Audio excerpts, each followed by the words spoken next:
Hi everyone, I'm back, Mrs. Theo Joyce, and welcome to my channel, Pinay Life in London. So, as promised earlier, sabi ko gagawa tayo ng mga cakes na Valentine theme, or actually hindi lang naman talaga siya pang Valentine's, it depends kung saan nyo siya gustong gamitin.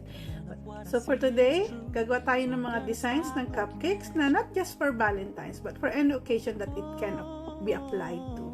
So actually, you could see some cake toppers or cupcake toppers sa mga supermarket, but mas gusto ko kasi yung ako yung gagawa mismo ng aking cake toppers kasi since meron naman tayong stocks, and kung wala kayong time, it's alright to buy that, but iba kasi yung may personal touch ka na alam mo ikaw yung gumawa from scratch, and you'll be happy and feel proud of yourself pag nakita mo yung outcome.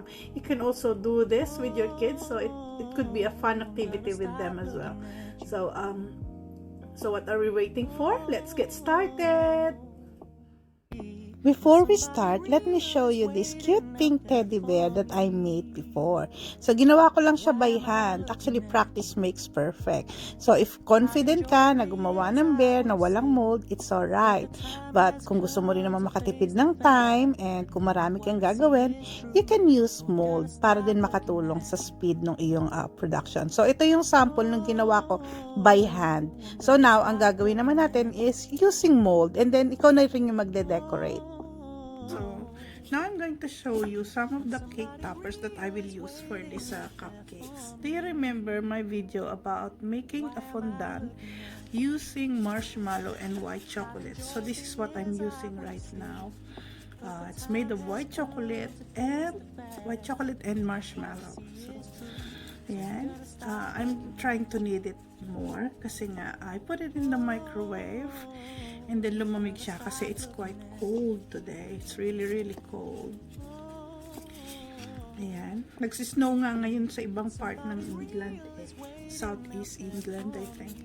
And may snow din kanina umaga dito. So ayan, I'm just kneading it para lang lumambot siya ulit. And then I will show you how to use this mold. Two ways to make a topper is through mold or do it manually. Kung wala ka namang pamili ng mold, but may time ka namang gumawa, gawa ka na lang. Pero kung marami kang gagawin, this will help you save time. Actually, this is not just for Valentine, ha? I'm just using this as part of my decoration. So, it's an added bonus. Para alam mo paano siya ginawa. So, ayan. So, ayan. Medyo firm kasi yung aking sugar paste or yung fondant. Then, tanggalin mo lang or linisan mo yung gilid-gilid niya. So, ayan. Trim mo yung mga excess sa gilid. So, ayan na siya. So, ayan. You just have to trim some of the excess on the sides. So, there you have it. Meron ka ng mini bear. So, ang cute, diba? So, ayan. You can, this is a pink teddy bear. So, pwede mo siyang iupo na para hanggang tumigas siya. Habang malambot pa, pwede mo na siyang iupo or itatayo mo siya. Depende sa forma niya. So, ayan. So, if I wanted it sitting position, you can do it as long na malambot pa siya. If not, if matigas na siya, mababali, it would break. So, if wala ka namang mold, there's another way to do it. So, here is the teddy bear that I made manually. So, ayan. Kung kaya mo namang gumawa manual, so, ayan. Gawa ka. Kung kaya mo na lang gumawa. So, ayan. Mamaya papakita ko sa inyo yung output niya pag inayos na natin siya. So that's the manually made, and ito naman yung ating through mold. So there's two types here. So I just shown you that you can do it manually, or you can do it yung through mold. So instant, diba? Mamaya makikita nyo siya pareho kung naayusan na siya yung kalalabasan niya. So yan. Pakita ko din sa inyo pala, ito yung aking ginawang bear before na manual or mano-mano. So ayan. Madali lang naman tong gawin. Lalagyan ko pa pala siya ng mouth. So, yan. Pinapatigas ko lang kasi bagong gawa siya. So, kasi malambot. It's fragile. Still soft. So, ayan. There's two ways to do it. So, ayan. Why am I looking at you?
guys, I hope you enjoyed this video. Once again, thank you so much for all your love and support to my channel.